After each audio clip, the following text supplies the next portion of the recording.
Hi, welcome to our channel. ఇది మన తలరాతో లేకపోతే ఆంధ్రప్రదేశ్ తలరాతో అర్థం కాదు. పక్క రాష్ట్రాలన్నింటిలో ఆయిల్ దొరుకుతుంది, డీజిల్, పెట్రోల్ పుష్కలంగా దొరుకుతుంది.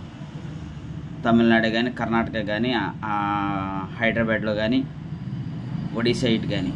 మరి మన దరిద్రం ఏంటో తెలియదు కానీ ఒక ఆంధ్రప్రదేశ్లోనే షార్టేజ్ డీజిల్, పెట్రోల్. ఆ షార్టేజ్ ఉందని మన ప్రభుత్వాలు ఒప్పుకోవు. ఈ ఎన్డీఏ గవర్నమెంట్ గెలవడానికి ముఖ్య కారణమైన ఈ ఆంధ్రప్రదేశ్ ఎంపీ సీట్లు కూడా ఉన్నా కానీ మరేంటో మరి ఈ షార్టేజ్ అర్థం కాదు. కూటమి ప్రభుత్వం ఉన్నా కానీ, బీజేపీ ఆధారిత గవర్నమెంట్ ఉన్నా కానీ మరి మన దరిద్రమా లేకపోతే మన ఆంధ్రప్రదేశ్ దరిద్రం అర్థం కావట్లేదు. ఎక్కడ చూసినా నో స్టాక్ బోర్డ్స్, లేకపోతే క్యూ. నిన్న ఒక అతను చెప్పాడు, 1 లీటర్ పెట్రోల్ అర్జెంటుగా కావాలంటే బయటికి వెళ్తే 200 రూపాయలకి అమ్మారంట.